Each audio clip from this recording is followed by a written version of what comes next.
ઐતિહાસિક સિહોર નગરીમાં ગૌતમી નદીના કિનારે બિરાજતા મુક્તેશ્વર મહાદેવ ભક્તો માટે દર્શનીય રહ્યું છે. પ્રાકૃતિક સૌંદર્ય સાથેનું આ સુવિધાયુક્ત દર્શન સ્થાન છે. ઐતિહાસિક સિહોર નગરીમાં ગૌતમી નદીના કિનારે બિરાજતા મુક્તેશ્વર મહાદેવ ભક્તો માટે દર્શનીય રહ્યું છે.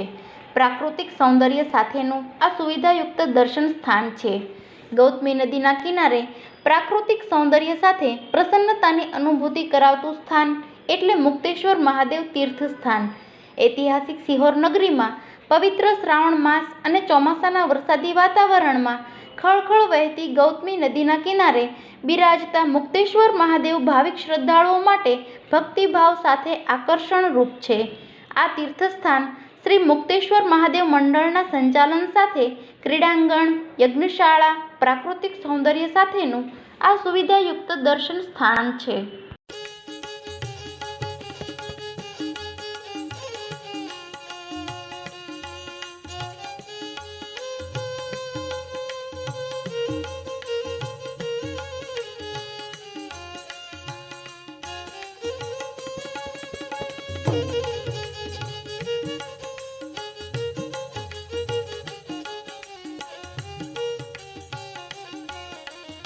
મુક્તેશ્વર સેવા મંડળ જે છે એનો પ્રમુખ તરીકે કામ કરું છું.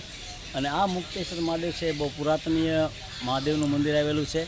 મોતીરામ પાઠક કરીને એક બ્રાહ્મણ સિહોરમાં થઈ ગયા.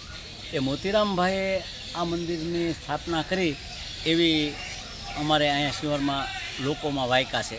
અને મોતીરામભાઈએ કર્યું એટલે પછી આ મોતિયા ફાટકની વાડી અભ્રંશ થઈ ગયું હતું. અને અત્યારે મુક્તેશ્વરના નામથી ખૂબ પ્રખ્યાત છે. અને આ મુક્તેશ્વર મહાદેવમાં અનેક સંતો આવી ગયા છે, જેની અંદર અતિતાનંદ બાપુ કરીને જે આવ્યા છે એ એની સમાધિ સામે છે, એણે ખૂબ તપ કર્યું. પછી ભારતી બાપુ જે આવ્યા, ગંગા ભારતી બાપુ, એની સમાધિ આ છે. અને ગંગા ભારતી બાપુએ કેટલાય વર્ષ સુધી આ આશ્રમ છોડ્યા વગર અહીંયા નિરંતર રહી અને જપ કર્યા. સામી મઢીમાં એમનો ધૂણો હતો. અને અહીંયા ચૈત્ર મહિનામાં રામાયણ, ભાગવત, દેવી ભાગવત જેવી કથાઓ કરતા. અને આ આશ્રમ છોડીને બહાર જવાની વાતમાં એમ કહેતા કે 12 વર્ષની શાંતિનો મારો ભંગ થાય, હું બહાર જાઉં તો.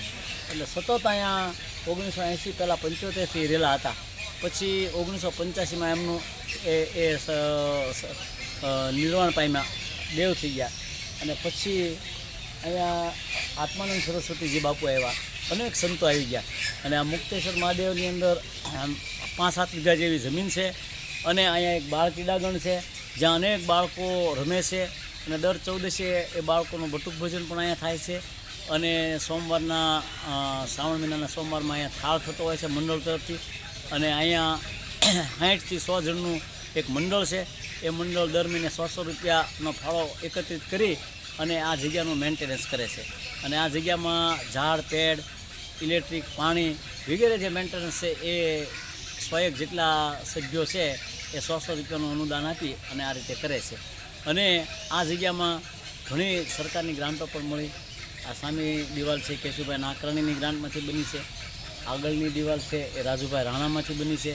આગળની દિવાલ છે ભારતીબેનમાંથી બની છે. આ બોર બન્યો છે પુરુષોત્તમભાઈમાંથી બન્યો છે.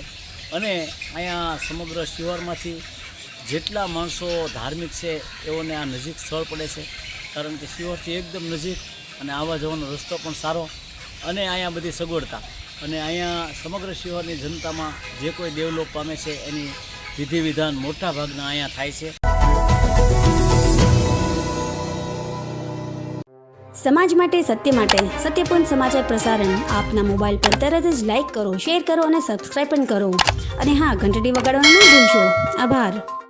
સમાજ માટે સત્ય સાથે સત્યપૂર્ણ અહેવાલ, સમાચાર તથા જાહેરાત પ્રસારિત કરવા સંપર્ક સાધો. સત્યપુંજ સમાચાર પ્રસારણ, લબ્ધિ કોમ્પ્લેક્સ, તાલુકા પંચાયત સામે, સિહોર.